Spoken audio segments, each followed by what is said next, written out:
ভিডিওতে দ্বাদশ শ্রেণীর বাংলা ভাষা বিভাগে রূপতত্ত্ব এই বিষয়টা নিয়ে আলোচনা শুরু করা হয়েছে। ওই আলোচনায় রূপতত্ত্বের সংজ্ঞা, তার বৈশিষ্ট্য, তার শ্রেণীবিন্যাস নিয়ে আলোচনা করা হয়েছে এবং সেই আলোচনায় বলা হয়েছিল রূপতত্ত্ব শব্দের নানা দিক নিয়ে আলোচনা করে, মানে শব্দের গঠন, শব্দের শ্রেণীবিভাগ, শব্দের রূপবৈচিত্র্য আর উপবৈচিত্র্যের নানা উপকরণ অর্থাৎ প্রত্যয়, বিভক্তি, অনুসর্গ প্রভৃতি বিষয় নিয়ে আলোচনা করে। এই রূপতত্ত্বের শব্দ গঠনের ক্ষেত্রে একটা বড় ভূমিকা গ্রহণ করে। আজকে আমরা এই রূপতত্ত্বের শব্দ গঠনের প্রক্রিয়া নিয়ে আলোচনা করব। উচ্চ মাধ্যমিক পরীক্ষায় 1 নম্বর এবং 5 নম্বরের জন্য খুবই গুরুত্বপূর্ণ।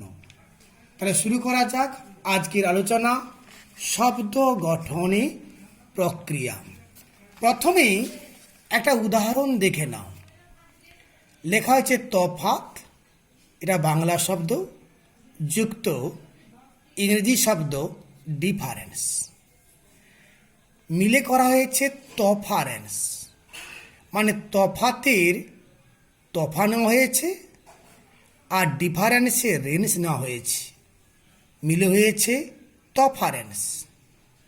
আবার দেখো ধোঁয়া যুক্ত কুয়াশা নিয়ে হয়েছে ধোঁয়াশা, ধোঁয়াটা পুরো শব্দ নেওয়া হয়েছে আর কুয়াশার তালবস্য আকার নিয়ে হয়েছে, হয়ে গেল ধোঁয়াশা। এই যে একটা শব্দ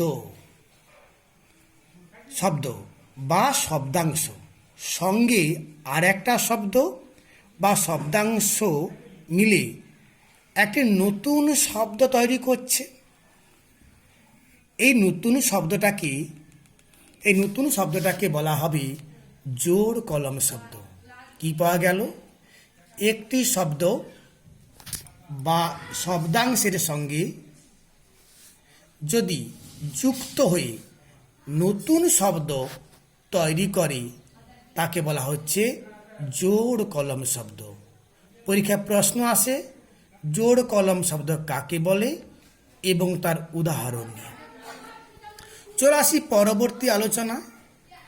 ছোটবেলায় প্রত্যেকে ঠাকুমার কাছ থেকে গল্প শুনেছ, রূপকথার গল্প। সেখানে কোনো এক রাজপুত্র রাজকন্যাকে পাওয়ার জন্যে 7 সমুদ্র 13 নদী পাড়ি জমিয়েছিল। কোনো এক পথে ক্লান্ত হয়ে গাছতলায় বসে সে রাজপুত্র বিশ্রাম করছিল। এমন সময় গাছে ব্যঙ্গমী কথা বলতে শুরু করলো। এই যে ব্যঙ্গমা আর ব্যঙ্গমী, এর কোনো অর্থ নেই, বাস্তবে কোনো অস্তিত্ব নেই, অথচ এটা কিন্তু প্রয়োগ করা হয়। এই রকম শব্দকে বলা হয় ফাঁকা রূপ। কাকে বলা হলো? যে রূপগুলোর অর্থ নেই বা অর্থহীন, যেগুলোর বাস্তবে অস্তিত্ব নেই, সেই রকম রূপকে বলা হচ্ছে ফাঁকা রূপ। 1 নম্বর প্রশ্নের জন্য খুবই গুরুত্বপূর্ণ। চলে আসি পরবর্তী অধ্যায়। প্রথমে দেখে নাও, 2টো বাক্য লিখেছি। রামকে ডেকে আনো, রাম ভালো ছেলে। এই রামকে শব্দটাকে ভাঙলে রাম এবং কে বিভক্তি পাচ্ছি, রাম এবং কে বিভক্তি পাচ্ছি। আবার রামকে ভাঙলে রাম এবং শূন্য বিভক্তি রয়েছে। তার মানে দেখতে পাচ্ছ এই যে কেটাকে রামের সঙ্গে দেখতে পাচ্ছি, কিন্তু শূন্য আছে দেখতে পাচ্ছি না। আসলে শূন্য মানে কি না ও, এই অকে বলা হয় বাংলায় নিহিত স্বরধ্বনি, মানে ব্যঞ্জন ধ্বনির সঙ্গে লুকিয়ে থাকে। তাহলে দেখা যায় না, উচ্চারণগত অস্তিত্ব নেই। আমরা কেউ রামও বলি না, বলি রাম। তার মানে কি ও এই ধ্বনিটা দেখতে পাচ্ছি না। তাহলে কি উচ্চারণে অস্তিত্ব নেই, চোখেও দেখা যাচ্ছে না আকার হ্রস্বইকা দীর্ঘিকারের মতো, কিন্তু বোঝা যায়। এই রকম রূপকে বলা হয় শূন্য রূপ। কাকে বলা হবে? যার উচ্চারণগত অস্তিত্ব নেই, চোখে দেখা যায় না, অথচ বোঝা যায়, সেই রকম রূপকে বলা হচ্ছে শূন্য রূপ। এটিও 1 নম্বরের জন্য খুবই গুরুত্বপূর্ণ। পরবর্তী পর্যায়ে আসব সমাস। এই সমাস বিষয় নিয়ে একটু বিস্তৃত আলোচনা করেছি আমি 10ম শ্রেণীর জন্য সমাসের প্রথম অংশে। উৎসাহীরা অবশ্যই দেখে নেবে, তাহলে এ বিষয়টা অনেক বেশি প্রাঞ্জল হয়ে যাবে। শুধু খালি বলে নেই, আমরা কাকে সমাস বলবো? 10ম শ্রেণীতে পড়ে এসছো, 2 বা তার বেশি পদ যদি মিলিত হয়ে একটি পদে পরিণত হয় তাকে বলা হয় সমাস। এই সমাসে যে এই পদটাকে আমরা 10ম শ্রেণীতে পড়েছি আমরা সমস্ত পদ বা সমাসবদ্ধ পদ। দ্বাদশ শ্রেণীতে নাম দেওয়া হয়েছে মিলিত পদ। মানে এই পদগুলো এক জায়গায় জড়ো হয়েছে বা মিলিত হয়েছে বলে এই পদটার নাম হচ্ছে কি মিলিত পদ। এখানে সমাসকে 3টি ভাগে ভাগ করা হয়েছে। কি কি ভাগ? দ্বন্দ্ব সমাস, ব্যাখ্যামূলক সমাস আর বর্ণনামূলক সমাস। মূলত সমাসকে 3টি ভাগে ভাগ করেছেন ডক্টর সুনীতি কুমার চট্টোপাধ্যায়। এ দুটো নাম রয়েছে। এর নামটা রয়েছে কি সংযোগমূলক সমাস। তোমরা অবশ্যই 10ম শ্রেণীর সমাসের নিয়ে আলোচনার প্রথম ভিডিওটা দেখে নেবে, তাহলে সুবিধা হয়ে যাবে। দ্বন্দ্ব সমাস কি? এই সমাসে দুটো পদ অর্থ প্রাধান্য পায়। যেন বাবা এবং বাবা মা বলি, বাবা পূর্বপদ, মা পরপদ, দুটো সব অর্থেরই প্রাধান্য পাচ্ছে, সেটা হচ্ছে দ্বন্দ্ব সমাস।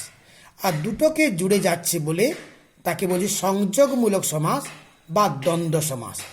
দ্বন্দ্ব কথার অর্থ কিন্তু মিলন। দেখে নেবে ভিডিওটা। রয়েছে ব্যাখ্যামূলক সমাস। ব্যাখ্যামূলক সমাস কি কি রয়েছে? তৎপুরুষ সমাস, দ্বিগু সমাস, কর্মধারয় সমাস, অব্যয়ীভাব সমাস। মূলত তৎপুরুষ সমাস। এই তৎপুরুষ সমাসের দুটো ভাগ, এক দ্বিগু সমাস আর কর্মধারয় সমাস। একে ব্যাখ্যা কেন বলা হচ্ছে? এর প্রথম যে পদ দ্বিতীয় পদকে ব্যাখ্যা করে, মানে পূর্বপদ পরপদকে ব্যাখ্যা করে। যেমন লিখেছি মহাকবি, এর ব্যাসবাক্য কি দাঁড়ায়? মহান যে কবি। মহা হচ্ছে পূর্বপদ, কবি হচ্ছে পরপদ। এই কবিটি কেমন? না মহান। একে পূর্বপদটা পরপদকে ব্যাখ্যা করছে, তাই এর নাম দেওয়া হয়েছে কি ব্যাখ্যামূলক সমাস। আরেকটি সমাস রয়েছে বর্ণনামূলক সমাস। জিনিসটা কি? দ্বন্দ্ব সমাসের পুরো উল্টো। দ্বন্দ্ব সমাসে যখন দুটো পদের অর্থ প্রাধান্য থাকে, এখানে কোনো পদের অর্থ প্রাধান্য থাকে না, প্রাধান্য থাকে তৃতীয় কোনো পদের। যেমন বলি বিনা পানিতে জার, কি হবে? বিনা পানি। যদি কোনো নারী বিনা হাতে নিয়ে ঘোরে, তাকে কেউ বিনা পানি বলবে না। সেখানে ওই বিনা কিংবা পানি কোনো শব্দের অর্থই প্রাধান্য পাচ্ছে না। বিনা পানি বলতে বোঝানো হয়েছে দেবী সরস্বতীকে। তার মানে এখানে কোনো পদের অর্থ প্রাধান্য পেল না, পেল তৃতীয় পদের অর্থ। এখানে প্রশ্ন পড়ে যায় সমাস কাকে বলে আর কয়টি ভাগ কি কি। চলে আসি পরবর্তী আলোচনায়। আগে দেখো উদাহরণ দেখো, লিখেছি সকাল সকাল, মানে এটাও যে শব্দ এটাও সেই শব্দ, এটাও যে পদ এটাও একই পদ, মানে একটা পদ দুবার পাশাপাশি বসেছে। দ্বৈত মানে কি? দ্বৈত মানে কি? দুই। যদি পদটা দুবার পর পর বসে সেই রকম পদকে বলা হয় শব্দ দ্বৈত। কি পাওয়া গেল? একই পদ, একই পদ যদি পর পর দুবার বসে সেই পদটাকে বলা হয় পদ দ্বৈত। কেবলমাত্র একই যে পদ বসবে তা নয়, অনেক সময় একটি পদ আর একটা পদের সমার্থক হতে পারে বিপরীতার্থক হতে পারে। সমার্থক যেমন দেখো ভাবনা চিন্তা, ভাবনা শব্দের সমার্থক চিন্তা, তাহলে ভাবনা চিন্তা হচ্ছে পদদ্বৈত। উল্টো দেখো ভালো, ভালোর উল্টো মন্দ, ভালো মন্দ হচ্ছে পদদ্বৈত, হচ্ছে পদদ্বৈত। অর্থাৎ কাকে পাওয়া গেল? একই পদ যদি পরপর দুবার ব্যবহৃত হয় তাকে বলা হয় পদদ্বৈত। তবে বেশিরভাগ ক্ষেত্রে একই পদ হলে কি হবে? সমার্থক শব্দ আর বিপরীতার্থক শব্দ ব্যবহৃত হয়। চলে আসব পরবর্তী অংশে, অনুকার শব্দ। অনুকার শব্দটা কাকে বলবো? এক উদাহরণ দেখো, লেখা আছে জল আর টল।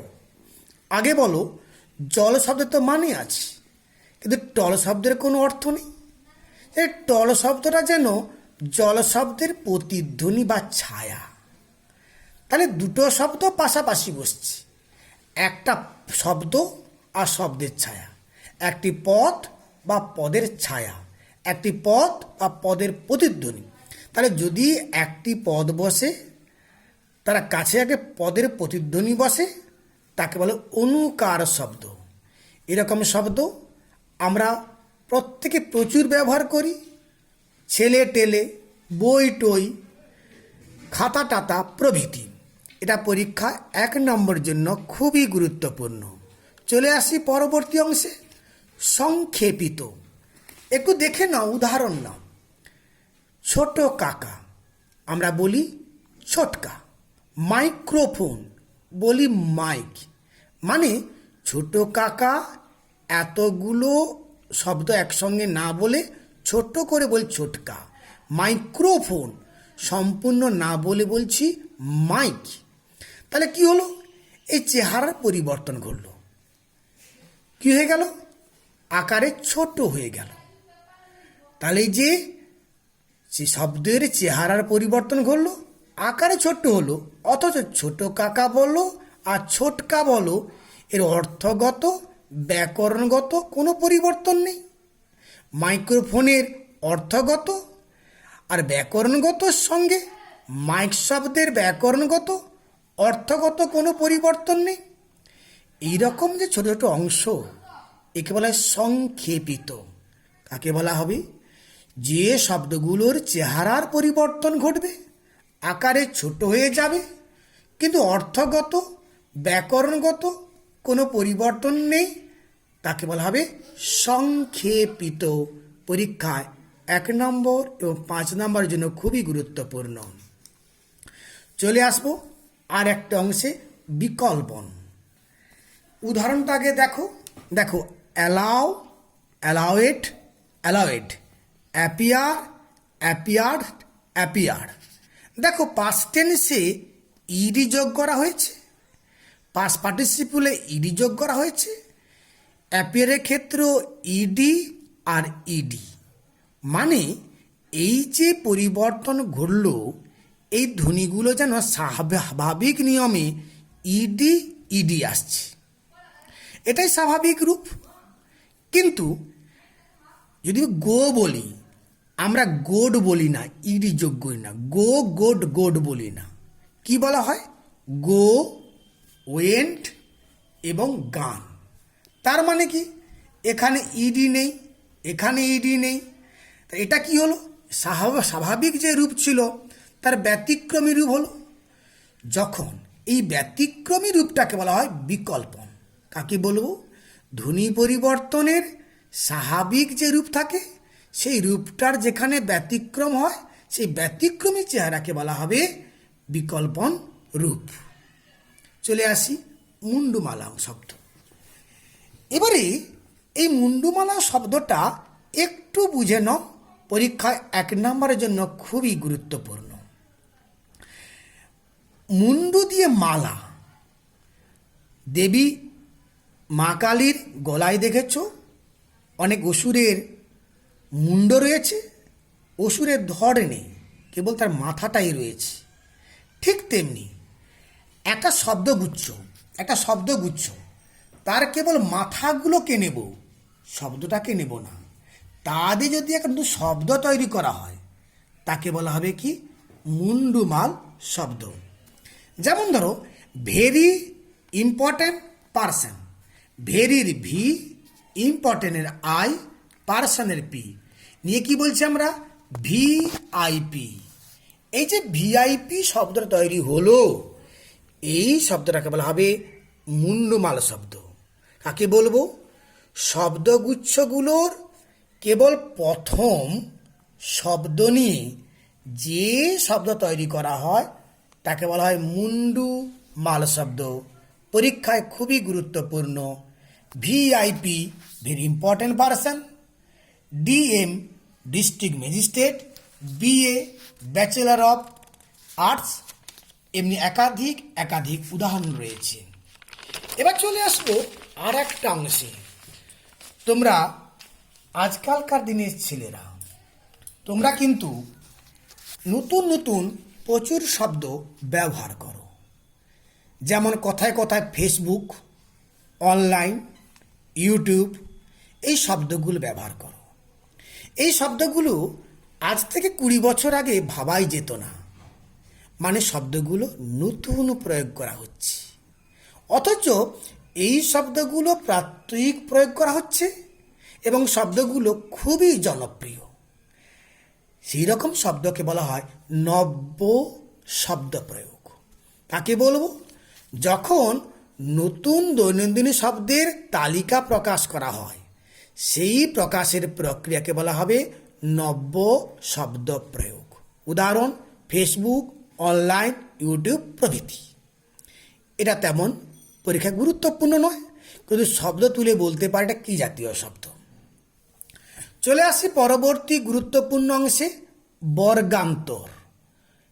বর্গ যুক্ত অন্তর, মানে এক বর্গ থেকে আর এক বর্গ, মানে এক পদ থেকে আর এক পদে। উদাহরণটাকে দেখে নি। দেখো লিখেছি, রামবাবু একজন ধনী মানুষ। ধনী মাত্রই অহংকারী হয় না। দুটো ধ্বনি দেখো, লেখা রয়েছে লাল কালিতে। এই যে ধ্বনিটা এটা একটা বিশেষণ পদ, আর এই যে ধ্বনিটা এটা একটা বিশেষ্য পদ। তাহলে শব্দটা এক, কিন্তু এখানে ছিল বিশেষণ পদ হিসাবে, এখানে ব্যবহার হচ্ছে বিশেষ্য পদ হিসাবে। মানে এই পদটা এক বর্গ থেকে আর এক বর্গে ব্যবহৃত হলো। এই রকম পদের পরিবর্তনকে বলা হয় বর্গান্তর। কাকে বলা হবে?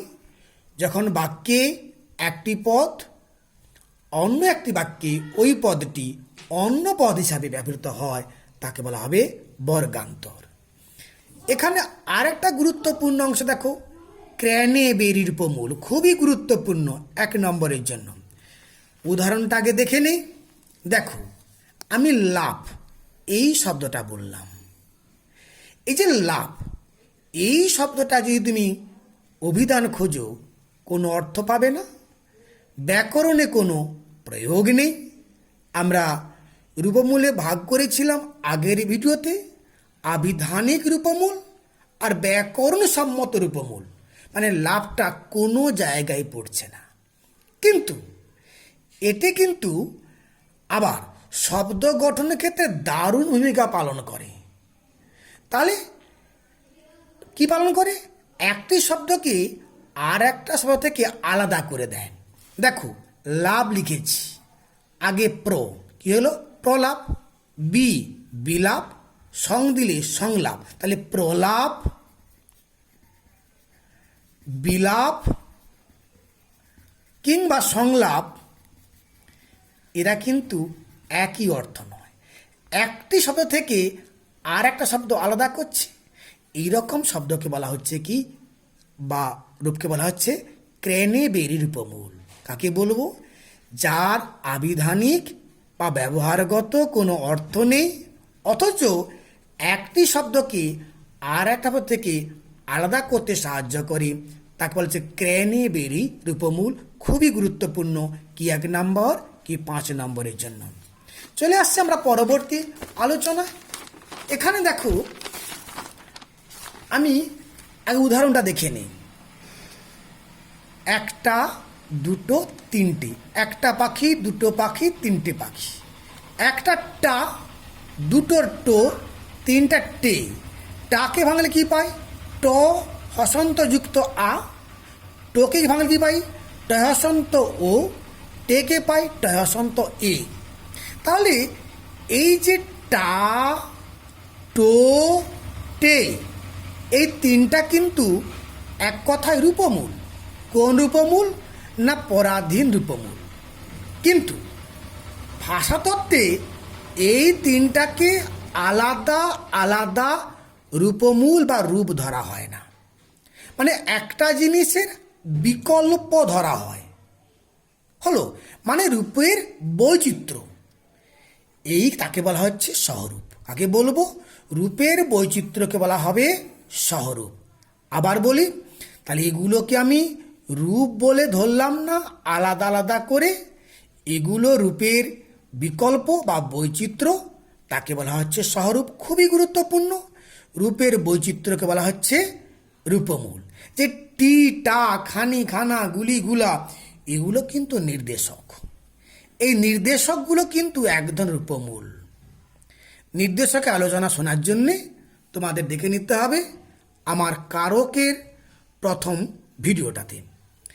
এই রূপমূলের ধ্বনিতাত্ত্বিক চেহারা মানে ট, আ, এগুলোকে রূপ বলা হচ্ছে, আর রূপের বৈচিত্র্যকে বলা হচ্ছে সহরূপ। মানে রূপমূল যাকে পরিবার হয়, এই পরিবারের বিকল্প সহরূপ। কি করে হবে? অর্থে সাধারণ মিল থাকবে। আমি যদি বলি ছেলে গুলা আর ছেলে গুলো, গুলার গুলো অর্থে মিল আছে, কিন্তু পরিপূরক হবে। যেমন বলি একটা, দুটো, তিনটে, আমি তিনটো বলতে পারি না বা একটো বলতে পারি না, মানে একটার জায়গা আর একটা বসতে পারবে না, সেটা কিন্তু সহরূপ হওয়ার শর্ত। আমরা চলে আসব আলোচনার একেবারে শেষ পর্বে। খুবই গুরুত্বপূর্ণ অংশ, পরীক্ষায় পড়ে। এই অংশগুলো তোমরা নবম শ্রেণীতে পড়ে এসছো। এক হচ্ছে প্রত্যয় আর এক উপসর্গ। তবে এখানে নবম শ্রেণীর মতো কোনো কঠিন জটিল প্রশ্ন পড়ে না, একেবারে সাদা মাঠা প্রশ্ন পড়ে। একটু দেখে নাও।